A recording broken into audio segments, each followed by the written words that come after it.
Hello students, welcome again. आज की अपनी इस क्लास में हम डिस्कस करेंगे TTL logic family with totem pole output driver circuit. ठीक है, आज के इस टॉपिक को समझने से पहले आप हमारा प्रीवियस वीडियो बहुत ज़रूर से देखें, जिसमें कि हमने आपको टीटीएल लॉजिक फैमिली को बहुत डिटेल में डिस्कस किया है। उसी का जो आज ये जो लेक्चर है वो उसी का एक्सटेंशन है, जिसमें हमने आउटपुट ड्राइवर सर्किट को मॉडिफाई किया है स्पीड एनहांस करने के लिए। तो ये हमारा एक बेसिक टीटीएल नैंड गेट था, जिसमें आप एक अपना जो इनपुट ट्रांजिस्टर है वो एक मल्टीमीटर ट्रांजिस्टर लेते हैं Q1, और Q2 और Q3 आपके दो फर्दर ड्राइवर ट्रांजिस्टर्स है, जिसमें Q3 आपका बेसिक स्विचिंग एलिमेंट है जो सैचुरेशन और कट ऑफ में ऑपरेट करके आउटपुट को गवर्न करता है। ठीक है, तो यहाँ पे जब आपका गेट का आउटपुट 0 था, तभी आपका जो ट्रांजिस्टर है वो सैचुरेशन में ऑपरेट होता है, और इस वक्त इसके अक्रॉस आउटपुट 0.2 वोल्ट होता है। ये जो 0 आउटपुट है ये बेसिकली आगे नेक्स्ट लोड गेट से कनेक्टेड है, और उस वक्त वो जो लोड गेट्स के डायोड्स हैं वो रिवर्स बायस में रहते हैं, और उन लोड गेट्स के रिवर्स बायस जो डायोड हैं वो एक कैपेसिटेंस सर्किट में एग्जिस्ट करवाते हैं, as well as stray capacitance भी सर्किट में एग्जिस्ट करता है।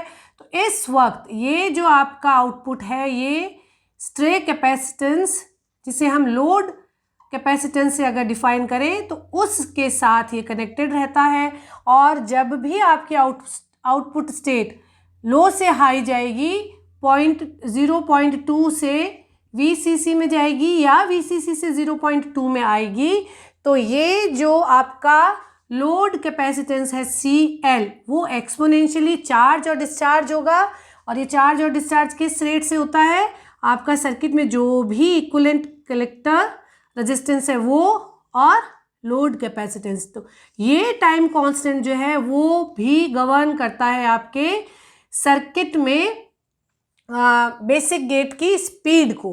अगर आप चाहते हैं कि इसको फास्ट, इस कैपेसिटेंस की, स्ट्रे कैपेसिटेंस की या लोड कैपेसिटेंस की चार्जिंग और डिस्चार्जिंग फास्ट हो, तो आप इस RC को कम कर सकते हैं, इस RC को कम कर सकते हैं। ये जो जनरल सेटअप है जिसमें RC और CL, ठीक है, कैपेसिटर की या आउटपुट की चार्जिंग डिस्चार्जिंग कंडीशन को गवर्न कर रहा है, इससे हम पैसिव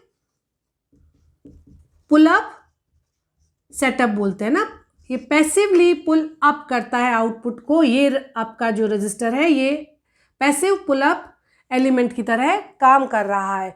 आप अगर इसे रिड्यूस करके, टाइम कांस्टेंट को कम करके सर्किट में स्पीड बढ़ाना चाहते हैं, तो उस केस में यहाँ पे सर्किट में कलेक्टर करंट बढ़ जाएगी, और power dissipation across the element आपका बढ़ जाने से ये एक आपका जनरली एक फेवरेबल सॉल्यूशन नहीं है। इस प्रॉब्लम को सॉर्ट आउट करने के लिए और स्पीड एनहांस करने के लिए हम ये जो मैंने रेड कलर से बनाया है, हम active pull up amplifier setup यहाँ पे सर्किट में लगाते हैं, और इस सेटअप को हम टोटम पोल आउटपुट ड्राइवर बोलते हैं। ठीक, ये बेसिकली आपके सर्किट में जब जब आपके आउटपुट को लो से हाई या हाई से लो होना है, उस स्पीड में चार्जिंग स्पीड और डिस्चार्जिंग स्पीड को एनहांस करता है, इसकी बेसिक वर्किंग को डिस्टर्ब किए हुए बिना। आप देखिए, आपने 4K को 100 ओम से रिप्लेस कर दिया है। इतना रेजिस्टेंस कम करने के साथ साथ आपको एक ट्रांजिस्टर Q4 और एक डायोड DO, आउटपुट डायोड, ये भी सर्किट में अप्लाई करने पड़ेंगे, और इस कंप्लीट सेटअप को आप टोटम पोल आउटपुट ड्राइवर बोल सकते हैं। एक्टिव पुल अप एम्पलीफायर की तरह Q4 काम करेगा, इसमें ये आपने मॉडिफिकेशन कर दिया है। अब देखिए कि जब आपका output state Y = VCE saturation में है, तो Q4 कंडक्ट नहीं करता, आपका जो ओरिजिनल करंट फ्लो हो रहा था TTL में वही पाथ फॉलो अप होता है, और ये इसे डिस्टर्ब नहीं करता।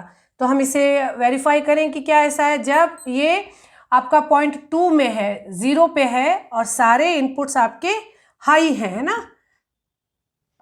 अगर आपके सारे इनपुट्स हाई हैं तो आपका वी आउटपुट 0.2 पे है और उस वक्त ट्रांजिस्टर Q2 और ट्रांजिस्टर Q3 सैचुरेशन में है।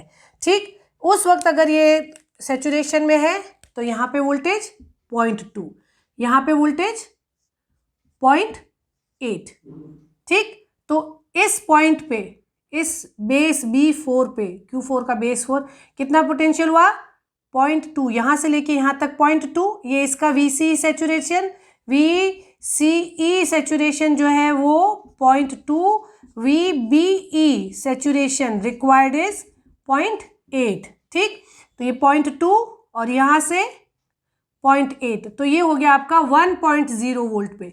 हम बात कर रहे हैं कि जब आपका Q3 सैचुरेशन में है, आउटपुट लो पे है, तब Q4 कंडक्ट नहीं करता। ये हो गया 1.0। जबकि इसको कंडक्ट करने के लिए कितना पोटेंशियल चाहिए, इसमें कम से कम 0.7, है ना, इसमें कम से कम 0.7, या इसको सैचुरेशन में, इसमें कंडक्शन ऑन करवाने के लिए आप 0.8 मान लें, 0.8, इसके अक्रॉस, इस डायोड के अक्रॉस 0.7, और ये भी कंडक्ट कर रहा है ना, तो ये भी 0.2। इसको कंडक्शन होने के लिए 0.7, 0.8, 0.2, तो कितना हो गया 1.7 वोल्ट चाहिए था। तो ये जो Q4 है ये कंडक्ट करे, सैचुरेशन में वर्क करे, इसके लिए 1.7 चाहिए, लेकिन 1.0 है। इट मीन्स जब आपका आउटपुट लो है तो Q4 कंडक्ट नहीं करता और इस सर्किट में जो करंट फ्लो है वो आपकी इसी डायरेक्शन में होके और आपका जो आउटपुट है उसे मेंटेन कर रहा है। अब जब आपका आउटपुट, अगर इनमें से कोई भी इनपुट 0 पे मूव कर जाए, इनमें से कोई भी इनपुट आपका लो हो जाए, तो यहाँ पे आउटपुट जो था वो 0.2 से VCC तक चार्ज ऑन होना चाहिए, लेकिन ये फॉर फ्यू मोमेंट्स या फ्यू सेकेंड्स ये 0.2 ही मेंटेन रहेगा। अब आपने इनको 0 कर दिया तो करंट ये इस डायरेक्शन में फ्लो होने लगेगी। Q2 और Q3 जो है वो आपके कट ऑफ रीजन में चले जाएंगे। यहाँ पे Q3 के कट ऑफ में जाने पर आपको बेस पे पोटेंशियल बहुत हाई मिल जाएगा, जो कि ऑलमोस्ट अगर आप मेजर करें तो VCC के सप्लाई के बराबर आ जाएगा। इस टाइम पे आपका ये जो Q4 था ये सैचुरेशन में करंट फ्लो करवाता है और इस कैपेसिटर की फास्ट चार्जिंग जो है उसमें मदद करता है। आप देखें कि इसके सैचुरेशन में जाने के लिए कितना पोटेंशियल चाहिए था, यहाँ पे आपको 0.2, यहाँ पे 0.7 और 0.8।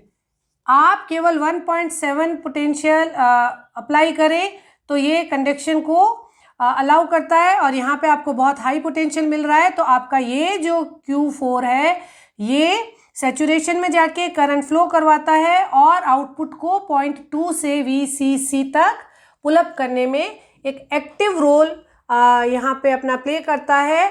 और जो टाइम कांस्टेंट था वो ये इसका 100+, इसका सैचुरेशन रेजिस्टेंस और उस रेंज में आ जाता है जो काफ़ी कम हो जाता है और फास्ट चार्जिंग इस लोड कैपेसिटेंस की हो जाती है और आपको सर्किट में काफ़ी स्पीड एनहांसमेंट मिलता है। तो ये जो टोटम पोल आउटपुट ड्राइवर है वो बेसिकली स्पीड एनहांसमेंट के लिए काम में लिया जाता है। आप कहें कि हम इसको और भी हटा दें तो क्या हमारी स्पीड बढ़ जाएगी? इसको आप 0 नहीं कर सकते, बिकॉज ये सडन जो स्पाइक्स आती हैं, करंट स्पाइक्स, उनको रेगुलेट करता है। और सर्किट में ऐसी कंडीशन होती है कि ये ऑन हो जाता है लेकिन ये ऑफ नहीं होता है, कुछ देर तक ये सैचुरेशन से बाहर नहीं जाता है। उस कंडीशन में भी ये जो 100 ओम है ये आपके सर्किट करंट को रेगुलेट करता है।